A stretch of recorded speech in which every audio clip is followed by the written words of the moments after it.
मोदी जी स्वागतम, मोदी जी स्वागतम, मोदी जी स्वागतम, मोदी जी स्वागतम, मोदी जी स्वागतम, मोदी जी स्वागतम।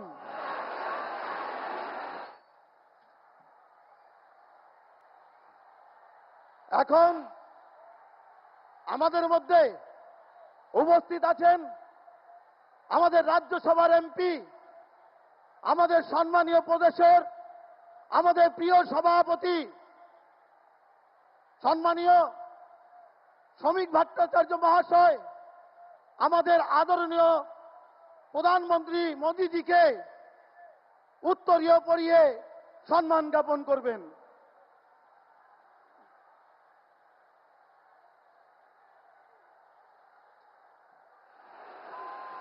সঙ্গে দেবেন আমাদের পণ্ডিত বিদ্যাসাগরের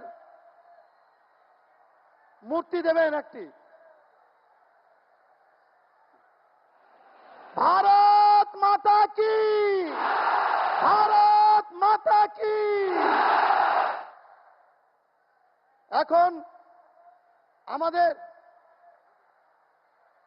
পশ্চিমবঙ্গ প্রদেশের আমাদের এলওপি বিরোধী দলনেতা সম্মানীয় শুভেন্দু অধিকারী মহাশয় মোদীজিকে উত্তরীয় পরিয়ে সম্মান জ্ঞাপন করবেন। ভারত মাতা কি, ভারত মাতা কি। এখন আমাদের যশস্বী প্রধানমন্ত্রী, আমাদের আদরণীয় প্রধানমন্ত্রী মোদীজিকে জগদ্ধাত্রী মায়ের মূর্তি দেবেন আমাদের প্রিয় সভাপতি গৌতম চ্যাটার্জি মহাশয় এবং দীপাঞ্জতা।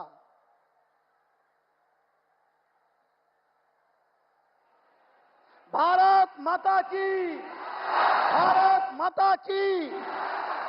এবারে সিঙ্গুর হাসছে, সিঙ্গুর হাসছে। মোদীজির অপেক্ষায় সিঙ্গুর ছিল, আজকে মোদীজির পা পড়েছে, সিঙ্গুর হাসতে শুরু করেছে। তাই এখন আপনাদের সামনে বক্তব্য রাখবেন আমাদের সম্মানীয় বিরোধী দলনেতা, যাকে স্বপ্ন দেখে মমতা ব্যানার্জি, ঘুম থেকে আতঙ্কে কেঁপে ওঠে সেই মমতা ব্যানার্জি, যার ভয়ে কাঁপে সর্বত্র সেই আমাদের বিরোধী দলনেতা সম্মানীয় শুভেন্দু অধিকারীকে মহাশয় আজকে বক্তব্য রাখবেন আপনাদের সামনে। भारत माता की, भारत माता की। আজকে আমরা যার বক্তব্য শুনতে এসেছি বিশ্বের সর্বশ্রেষ্ঠ জনপ্রিয় নেতা, 140 কোটি ভারতবাসীর আস্থার প্রতীক যশস্বী প্রধানমন্ত্রী নরেন্দ্র মোদীজি। সম্মানিত মঞ্চ, আমি বাঙালি হিন্দুদের হোমল্যান্ড যিনি দিয়েছেন 1947-এর 20 জুন ডক্টর শ্যামাপ্রসাদ মুখার্জির পৈতৃক ভূমি এই হুগলি জেলা। এই হুগলি জেলার কাছেই মহাদেব, বাবা তারকেশ্বর ধাম এবং জগদ্ধাত্রী মায়ের পুজোর বিখ্যাত হুগলি জেলায় আমি মাননীয় প্রধানমন্ত্রীকে স্বাগত জানাই। আজকে আমরা বেশি বলবো না, উনার কথাই শুনবো। ভারতবর্ষের সুসন্তান প্রয়াত রতন টাটাজি এখানে যখন কারখানাটা জোর করে তুলে দেওয়া হলো, সেদিন বলেছিলেন আমি ব্যাড এমকে ছেড়ে গুড এমের কাছে চলে গেলাম। সেই দিন গুজরাটের মুখ্যমন্ত্রী ছিলেন আজকের আমাদের লোকপ্রিয় প্রধানমন্ত্রী। অর্থাৎ আমরা সবাই আজকে গুড এমের বক্তব্যই শুনব। আমি কথা আর বাড়াতে চাই না।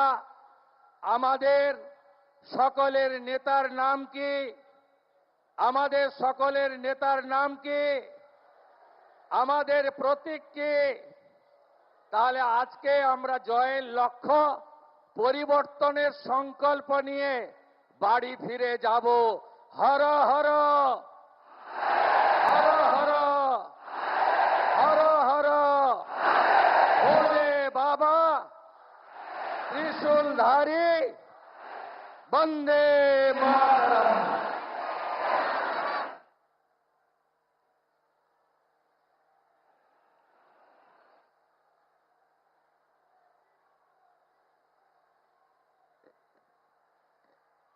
ধন্যবাদ সম্মানীয় বিরোধী দলনেতা শুভেন্দু অধিকারীকে। এখন আপনাদের সামনে বক্তব্য রাখবেন সুবক্তা, পশ্চিমবঙ্গে এই মুহূর্তে বক্তার যার ফুলঝুরি আপনারা শোনেন সর্বত্র, যাকে আপনারা পাথেয় করেন বক্তব্যের জন্য, আমাদের সেই সম্মানীয় রাজ্যসভার সাংসদ, সম্মানীয় রাজ্য সভাপতি শ্রমিক ভট্টাচার্য মহাশয় এখন বক্তব্য দিতে আসবেন।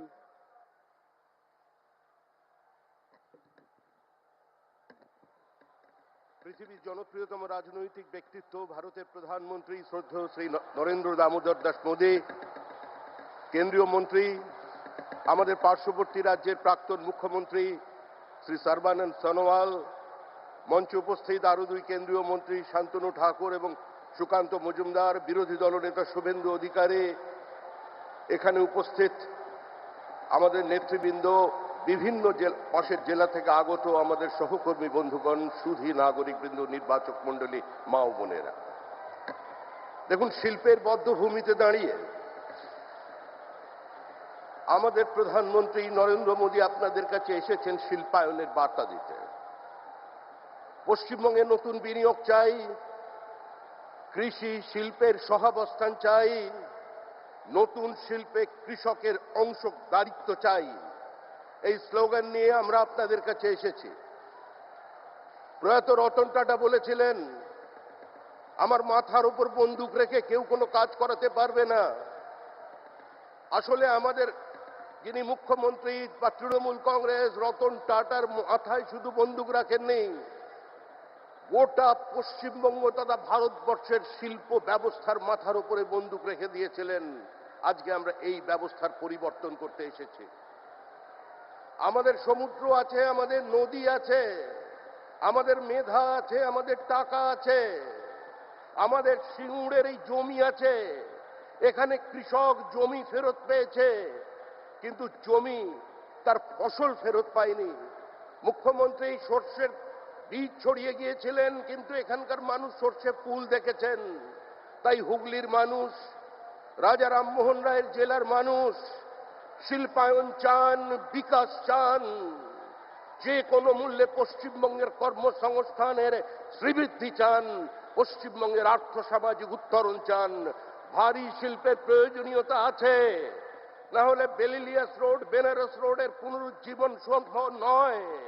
হুগলি জেলায়, হাওড়া জেলায় নতুন করে শিল্পের সম্ভাবনা তৈরি করা সম্ভব নয়। তাই আবার বলছি, আজকের এই শিল্পের বদ্ধভূমি সিঙ্গুরে দাঁড়িয়ে দেশের প্রধানমন্ত্রী, যার নাম আর উন্নয়ন সমার্থক শব্দ, যিনি ওই রতন টাটার কথায় ব্যানানা রিপাবলিক থেকে ভারতবর্ষকে চতুর্থ অর্থ ব্যবস্থায় পৌঁছে দিয়েছেন, আজকে তিনি এসেছেন আপনাদের কাছে তার বার্তা দিতে। ধন্যবাদ। বন্দে মাতরম।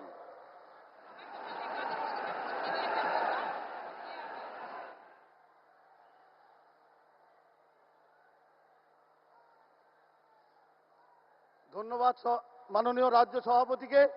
আমরা সবাই একবার হাত তুলে মোদিজিকে স্বাগতম। মোদিজি স্বাগতম, মোদিজি স্বাগতম। এখন বক্তব্য দিতে আসছেন, আমরা যার জন্য অধিক আগ্রহে আমরা এখানে অপেক্ষা করেছি, সেই সম্মানীয় মোদিজি এখন আপনাদের সামনে ভাষণ দিচ্ছেন।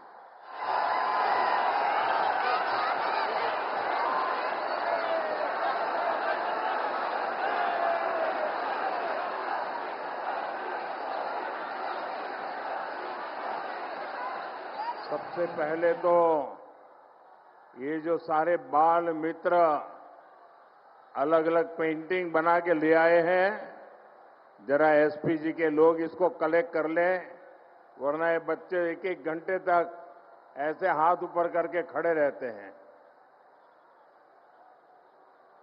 बहुत बढ़िया चित्र बनाए हैं आप लोगों ने, मैं आप सबका बहुत आभारी हूं।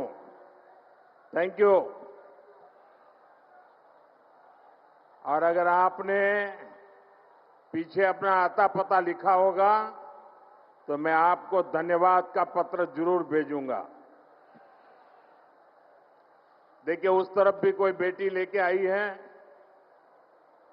उसको कलेक्ट कर लीजिए।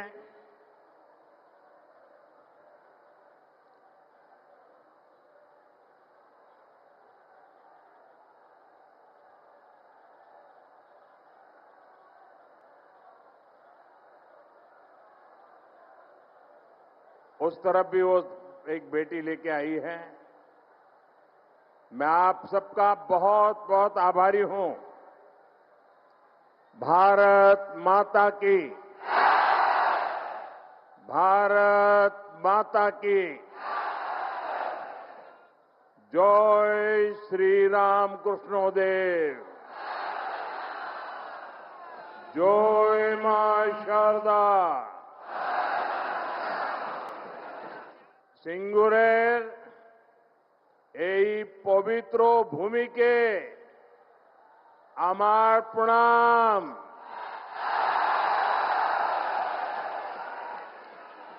आज सुबह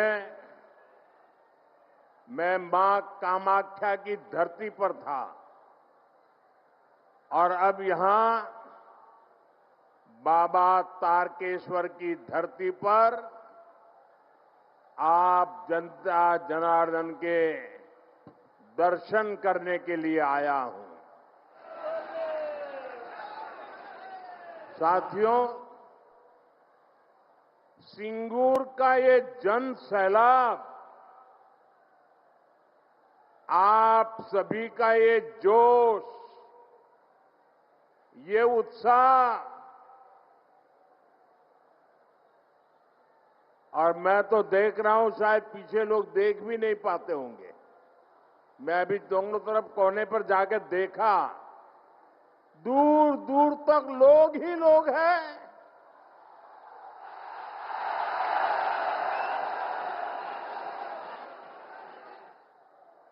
ये उत्साह, ये जोश पश्चिम बंगाल की नई कहानी बता रहा है।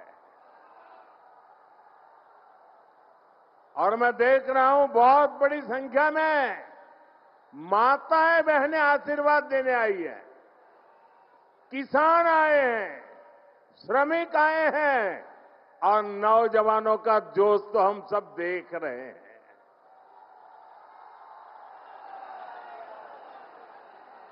सभी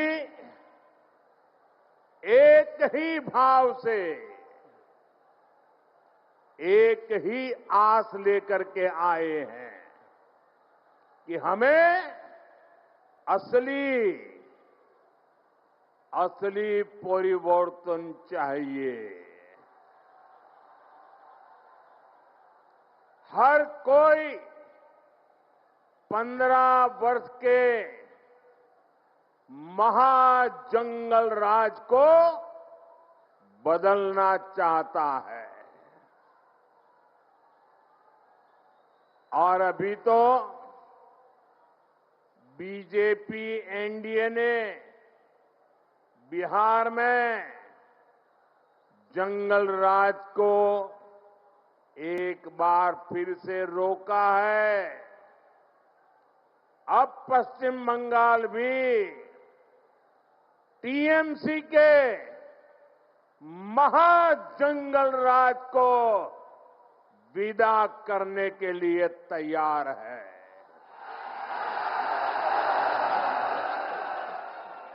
तैयार है ना? पक्का? तो मेरे साथ एक संकल्प लेंगे? संकल्प लेंगे? मैं कहूंगा, पलटानो दोरकार, पलटानो दोरकार। आप कहेंगे चाय बीजेपी सरकार। पलटानो दोरकार, पलटानो दोरकार, पलटानो दोरकार, पलटानो दोरकार, पलटानो दोरकार। साथियों, मैं आज ऐसे समय में सिंगूर आया हूं जब देश ने वंदे मातरम के 150 वर्ष पूरे होने का उत्सव मनाया है। संसद में भी विशेष चर्चा करके वंदे मातरम का गौरवगान किया है। पूरी संसद ने, पूरे देश ने ऋषि बंकिम चंद्र चट्टोपाध्याय जी को श्रद्धा भाव से नमन किया। हुगली और वंदे मातरम का रिश्ता तो और भी विशेष है। कहते हैं यहीं पर ऋषि बंकिम जी ने वंदे मातरम को उसका पूर्ण स्वरूप दिया। साथियों, जिस प्रकार वंदे मातरम आजादी का उद्घोष बना था, हमें वंदे मातरम को पश्चिम बंगाल को, भारत को विकसित बनाने का मंत्र भी बनाना है। साथियों, बंगाल की धरती ने देश की विरासत, देश की आजादी के लिए जो दिशा दी, जो नेतृत्व दिया, बीजेपी उस प्रेरणा को राष्ट्र के कोने कोने तक ले जा रही है। ये भाजपा सरकार ही है जिसने दिल्ली में कर्तव्य पथ पर इंडिया गेट के सामने नेताजी सुभाष बाबू की प्रतिमा लगाई है। पहली बार लाल किले से आजाद हिंद फौज के योगदान को नमन किया गया। अंडमान निकोबार में नेताजी के नाम पर द्वीप का नाम रखा गया। इतना ही नहीं, पहले जो 26 जनवरी के कार्यक्रम थे ना, वो 24-25 तारीख से शुरू होते थे और 30 तारीख को पूरे होते थे। हमने ये कार्यक्रम बदल दिया। हमने अब 23 जनवरी सुभाष बाबू की जन्म जयंती से शुरू किया और महात्मा गांधी की पुण्यतिथि पर पूरा करने का तय किया। साथियों, बांग्ला भाषा और साहित्य बहुत ही समृद्ध है, लेकिन बांग्ला भाषा को क्लासिकल लैंग्वेज का दर्जा भी तब मिला जब आपने मुझे आशीर्वाद दिया, बीजेपी की दिल्ली में सरकार बनाई। इससे बांग्ला भाषा में रिसर्च को बल मिलेगा। साथियों, बीजेपी के सरकार के प्रयासों से ही दुर्गा पूजा को यूनेस्को ने कल्चरल हेरिटेज का दर्जा दिया है। ये टीएमसी वाले दिल्ली में सोनिया जी की सरकार में भागीदार थे, क्या तब ये सब काम नहीं करा सकते थे क्या? क्यों नहीं किए? ये मोदी है जिसको बंगाल के लिए इतना प्यार है, समर्पण है, तब होता है। हमारी सरकार के प्रयासों से ही गुरुदेव रविन्द्रनाथ टैगोर के शांति निकेतन को विश्व धरोहर का दर्जा मिला है। ईश्वर चंद्र विद्यासागर, राजा राम मोहन राय और स्वामी विवेकानंद, इन महापुरुषों की जन्म जयंतियों से जुड़े अहम पड़ावों को नेशनल लेवल पर मनाने का सौभाग्य भी हमारी सरकार को ही मिला है। ये हम इसलिए कह रहे हैं और हम इसलिए कर रहे हैं क्योंकि बीजेपी विकास और विरासत दोनों को महत्व देती है। विकास और विरासत के इसी मॉडल पर चलते हुए बीजेपी पश्चिम बंगाल के विकास को भी गति देगी। साथियों, पश्चिम बंगाल का सामर्थ्य बहुत बड़ा है। यहां बड़ी बड़ी नदियां हैं, बहुत बड़ी कोस्टलाइन है, यहां उपजाऊ जमीन है।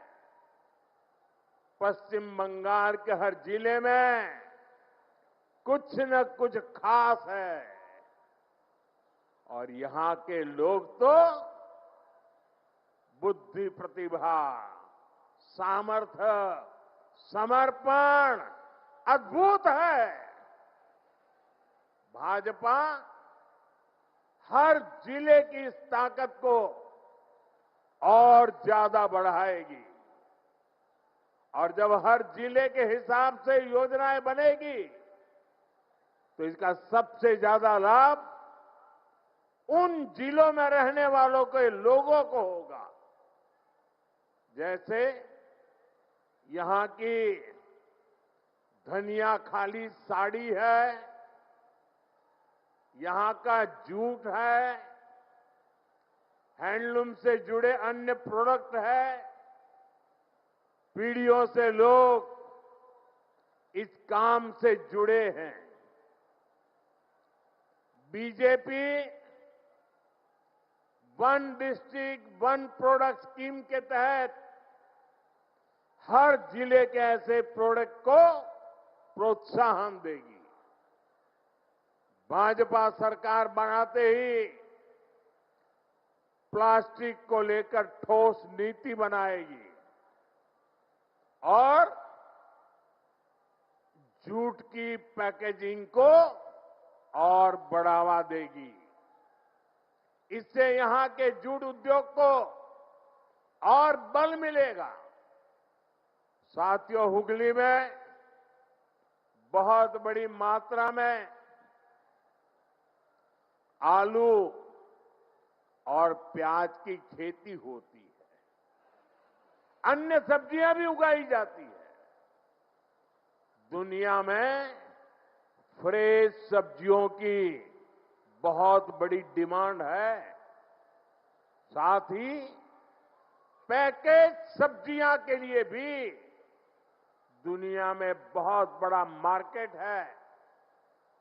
मेरा तो सपना है कि दुनिया भर के बाजारों में भारत के किसानों, भारत के पशुपालकों और भारत के मछुआरों के उत्पाद दुनिया में धूम मचाए। दोस्तों, दुनिया में धूम मचाए। इसलिए देश भर में फूड प्रोसेसिंग फैसिलिटी और कोल्ड स्टोरेज चेन बनाने पर बहुत काम हो रहा है। यहां बनने वाली भाजपा सरकार इस काम को भी तेज गति से आगे बढ़ाएगी और ये मोदी की गारंटी है। साथियों,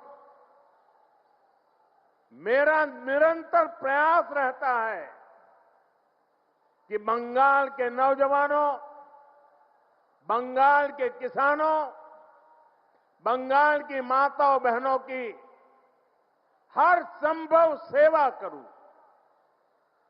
लेकिन यहां की टीएमसी सरकार केंद्र सरकार की योजनाओं को आप तक ठीक से पहुंचने ही नहीं देती। अरे भाई, अगर इनको मोदी से परेशानी है, ये तो मैं समझ सकता हूं। इनको बीजेपी से दुश्मनी है, ये भी समझ में आता है।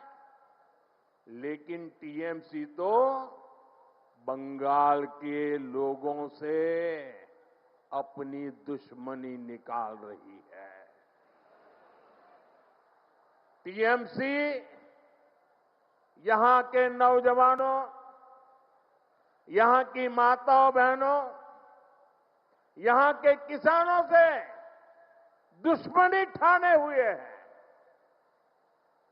साथियों, बंगाल के मछुआरों से टीएमसी कैसे अपनी दुश्मनी निकाल रही है, इसका मैं आपको एक उदाहरण देता हूं। बंगाल में लाखों परिवार मछली के काम से जुड़े हुए हैं। यहां से अभी जितनी मछली एक्सपोर्ट होती है, उससे कहीं अधिक संभावनाएं बंगाल में है। बंगाल के फिशरमैन में वो ताकत है। इसके लिए जरूरी है कि मेरे मछुआरे भाई बहनों को मदद मिले, मेरे मछुआरे भाई बहनों को बेहतर टेक्नोलॉजी मिले। इसी सोच के साथ देश भर के मछुआरों की मदद के लिए केंद्र सरकार ने एक डिजिटल प्लेटफॉर्म बनाया। इस डिजिटल प्लेटफॉर्म पर देश भर की राज्य सरकारें अपने यहां के मछुआरों के नाम रजिस्टर करवा रही है। लेकिन बंगाल में इस काम पर ब्रेक लगा हुआ है। हम बंगाल की टीएमसी सरकार को बार बार चिट्ठी लिखते हैं। मुख्यमंत्री जी चिट्ठी नहीं पढ़ती है, लेकिन अफसरों को तो पढ़ने दो। लेकिन टीएमसी सरकार यहां के मछुआरों के रजिस्ट्रेशन में बिल्कुल सहयोग नहीं कर रही है। इससे बंगाल के मछुआरों को पीएम मत्स्य संपदा योजना जैसी केंद्र की स्कीम का फायदा नहीं मिल पा रहा है। साथियों, टीएमसी बंगाल के नौजवानों के भविष्य भी के साथ भी खेल खेल रही है। पूरे देश में हजारों आधुनिक पीएम श्री स्कूल खोले जा रहे हैं। लेकिन टीएमसी बंगाल के बच्चों को पीएम श्री स्कूल की बेहतर शिक्षा से भी वंचित रख रही है। आप मुझे बताइए, बंगाल के बच्चों का भविष्य तबाह कर रही टीएमसी सरकार को जाना चाहिए कि नहीं जाना चाहिए? जाना चाहिए कि नहीं जाना चाहिए? ये टीएमसी को भगाना चाहिए कि नहीं भगाना चाहिए? ये टीएमसी को हटाना चाहिए कि नहीं हटाना चाहिए? बंगाल को बचाना चाहिए कि नहीं बचाना चाहिए? नौजवानों का भविष्य बनाना चाहिए कि नहीं बनाना चाहिए? माताओं बहनों को सुरक्षा देनी चाहिए कि नहीं देनी चाहिए? क्या ऐसी टीएमसी सरकार को, बंगाल को सजा देनी चाहिए कि नहीं देनी चाहिए? ये टीएमसी को सजा मिलनी चाहिए कि नहीं मिलनी चाहिए? साथियों, देश में जो भी सरकारें विकास को रोकती हैं, गरीब कल्याण के काम में रुकावट डालती है, देश का मतदाता अब जान चुका है, देश का मतदाता जाग चुका है। ये रुकावट डालने वाले हर किसी को लगातार सजा मिलती रही है। दिल्ली में भी, दिल्ली प्रदेश में एक ऐसी ही सरकार थी जो केंद्र की योजनाओं को लागू नहीं होने देती थी। हम उनको कहते रहे कि दिल्ली के गरीब परिवारों को मुफ्त इलाज देने वाली आयुष्मान स्कीम लागू करो, लेकिन वो सुनते ही नहीं थे। वो राजनीतिक हिसाब किताब में ही लगे रहते थे। इसलिए दिल्ली की जनता ने उनको सत्ता से बाहर का रास्ता दिखा दिया, मुख्यमंत्री को भी घर भेज दिया। और अब दिल्ली में आयुष्मान योजना से गरीबों को मुफ्त इलाज हो रहा है। साथियों, बंगाल की जनता ठान चुकी है, यहां के लोग टीएमसी की निर्मम सरकार को सबक सिखाने वाले हैं, ताकि यहां भी बीजेपी सरकार बने और आयुष्मान भारत योजना बंगाल में भी लागू हो, गरीबों को मुफ्त इलाज मिले। साथियों, बंगाल में भाजपा की डबल इंजन सरकार बननी बहुत जरूरी है। जहां भी भाजपा की डबल इंजन सरकार है, वहां केंद्र सरकार की योजनाओं के तहत बहुत शानदार काम हो रहा है। मैं आपको हर घर नल से जल की बात बताता हूं। देश के गांव-गांव में हर घर तक पाइप से जल पहुंचे, इसके लिए केंद्र की बीजेपी सरकार ये अभियान चला रही है। अब जैसे त्रिपुरा है, वहां पहले की सरकार के समय 100 में से सिर्फ 4 घरों में ही नल से जल आता था। जब लेफ्ट वालों की सरकार थी ना त्रिपुरा में, आपके पड़ोस में, 100 घर में से सिर्फ 4 घर में।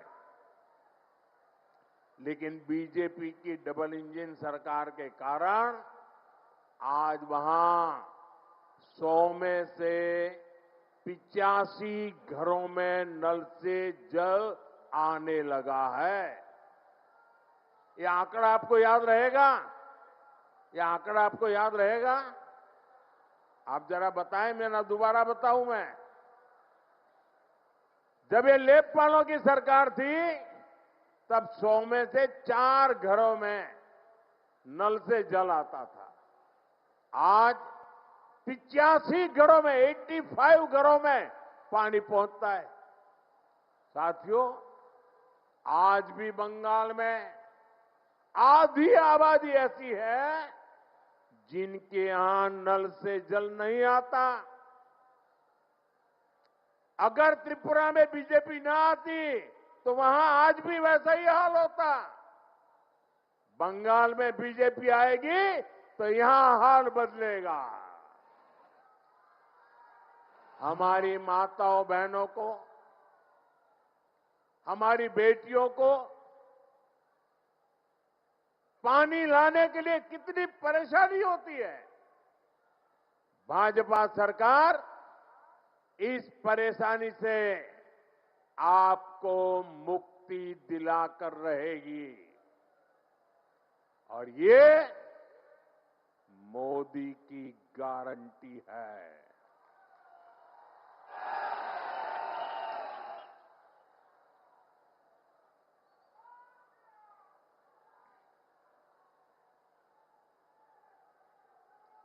साथियों, बंगाल से टीएमसी के महाजंगल राज का जाना और बीजेपी के सुशासन का आना, ये बहुत जरूरी है। इसके लिए ईश्वर चंद्र विद्यासागर जी के बताए रास्ते पर चलना होगा। उन्होंने नारी शक्ति और युवा शक्ति को परिवर्तन का माध्यम बनाया था। अब बंगाल की बहनों बेटियों को, यहां के नौजवानों को अपनी आवाज बुलंद करनी होगी। टीएमसी के राज में बेटियां भी सुरक्षित नहीं है और शिक्षा व्यवस्था भी, यहां की शिक्षा व्यवस्था भी माफिया और भ्रष्टाचारियों के कब्जे में है। इसलिए मैं पश्चिम बंगाल की माताओं बहनों से भी एक आग्रह करना चाहता हूं।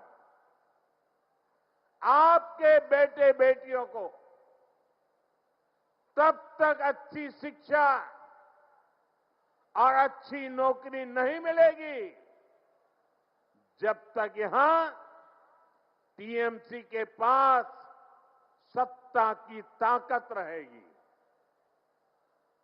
इसलिए आपको आने वाले विधानसभा चुनाव में भाजपा को वोट देना है।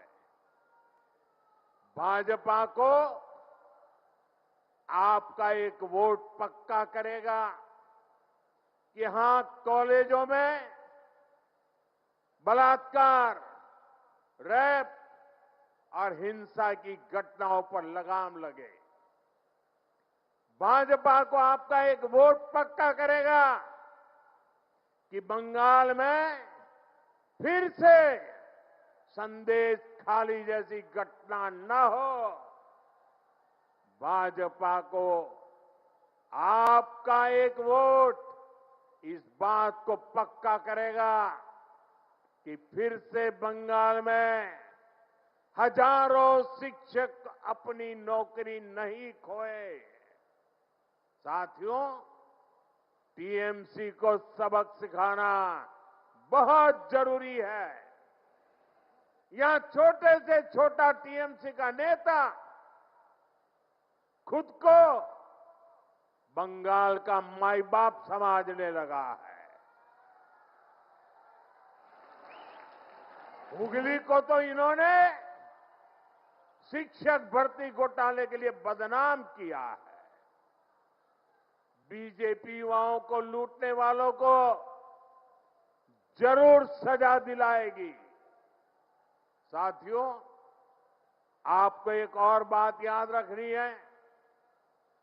बंगाल में उद्योग तभी लगेंगे, निवेश तभी आएगा जब यहां कानून व्यवस्था बेहतर होगी। लेकिन बंगाल में दंगाइयों को लूटने वालों को, माफियाओं को खुली छूट मिली हुई है। आपको भी पता है कि यहां हर चीज पर सिंडिकेट टैक्स लगाया जाता है। इस सिंडिकेट टैक्स को, इस माफियावाद को भाजपा सरकार ही खत्म करेगी और ये भी मोदी की गारंटी है। साथियों, टीएमसी सरकार पश्चिम बंगाल की, देश की सुरक्षा के साथ भी खिलवाड़ कर रही है। इसलिए यहां के नौजवानों को खास तौर पर बहुत सावधान रहना है। टीएमसी यहां घुसपैठियों को भांति भांति की सुविधाएं देती है।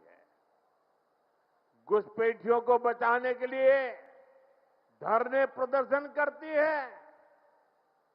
आप याद रखिए, टीएमसी को घुसपैठिए इसलिए पसंद है क्योंकि वो इनके पक्के वोट बैंक है। घुसपैठियों को बचाने के लिए टीएमसी किसी भी हद तक जा सकती है। बीते 11 वर्षों से केंद्र सरकार टीएमसी सरकार को बार बार चिट्ठी लिख रही है कि बंगाल के बॉर्डर पर फेंसिंग लगानी है, इसके लिए जमीन चाहिए, लेकिन टीएमसी को कोई फर्क नहीं पड़ता। टीएमसी ऐसे गिरोहों को संरक्षण देती है जो घुसपैठियों को सुरक्षा देते हैं, उनके लिए फर्जी डॉक्यूमेंट बनाते हैं। साथियों, समय आ गया है जब घुसपैठ को भी पूरी तरह रोकना होगा और जो लोग बीते दशकों में फर्जी कागज बनाकर यहां घुल मिल गए हैं, उनकी पहचान करके उन्हें उनके देश वापस भी भेजना होगा। ये काम कौन कर सकता है? ये काम कौन कर सकता है? ये काम कौन कर सकता है? ये काम कौन कर सकता है? ये काम आपका एक वोट कर सकता है। आपके वोट की ताकत है। आपका वोट ये सारे सपने पूरा करा सकता है। बीजेपी को दिया आपका एक एक वोट घुसपैठियों को भगा सकता है। इसलिए इस बारी आपको एक ही लक्ष्य, एक ही धुन, एक ही सुर, एक ही संकल्प लेना है। और मैंने प्रारंभ में संकल्प दिलवाया था, फिर से बोलवाता हूं, पाल्टानो दरकार, पाल्टानो दरकार, चाहे बीजेपी सरकार, पाल्टानो दरकार, पाल्टानो दरकार, पाल्टानो दरकार, पाल्टानो दरकार, पाल्टानो दरकार। इसी संकल्प के साथ एक बार फिर आप सभी को यहां विशाल संख्या में हमें आशीर्वाद देने के लिए, आने के लिए मैं आपका बहुत बहुत आभार व्यक्त करता हूं। मेरे साथ बोलिए, भारत माता की, भारत माता की, भारत माता की, वंदे वंदे वंदे वंदे वंदे वंदे वंदे वंदे।